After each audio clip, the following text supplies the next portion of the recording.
Ladies and gentlemen, it's your boy Codehova with Fly Combinator. We're going to be pimping Swift, and in this video, it's for-in loops with qualifiers. All right. So let's say we have a range from 0 all the way up to 10,000. All right. So we're going to do a for-in loop for number in a lot of numbers.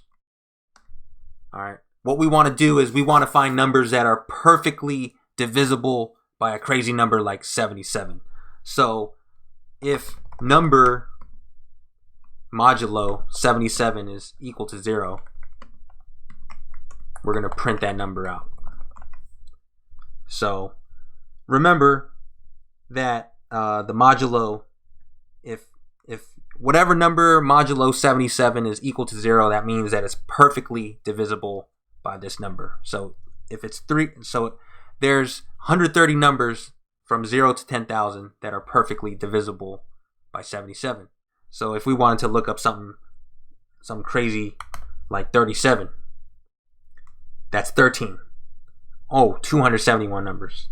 So let's do something crazy like 137. All right. So this is just 73 times. But it's like this block of code right here, it works. It's perfect. I mean, it does its job. But there's something where we could improve our for-in loop by adding a qualifier. And what we do is, this is how we add a qualifier to a for-in loop.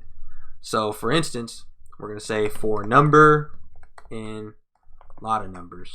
All right. Where number modulo 137 is equal to 0. When you write it on your computer, your font's not going to be that big, so it's not going to do this. It's not going to be too out of hand. So let's just print the number.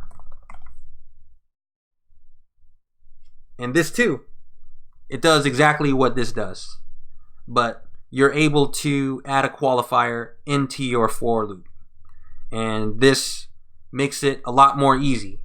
So think about it. So if you look at this, if you want to read it, when you wrote this at this current time and it works, you're like, all right, it does its job. But what you want to do is you want to write code that when you look at it a day later, a week later, a month later, a year later, I'm going to say that a million times. But when you look at it in the future, you want it to be easy for you to read it and be like, oh, okay, I know exactly what that's doing, right? So if you look at this, you have to look at it a line at a time. So it's like, all right, I'm going to run an iteration over this lot of numbers object. Okay. And then when I'm in that iteration, if the number is divisible by 137 perfectly, then I want to print that number. All right. So there's like 2-3 steps that you have to take to understand what this block of code is doing. But if you look at this one, it's like, all right, for number in a lot of numbers. Okay. All right. But where the number is perfectly divisible by 137, just print that. So it saves you time. It saves you time and it gets you onto game quicker. So that's what you're doing when you're adding a qualifier to a for-in loop. All right. So I think we did enough of for-in loops. So let's get it on and popping, man. We come so far. I mean, we got so much more to go. But yo, at the end of it all, you're going to be a better person. You dig? It's your boy Codehova.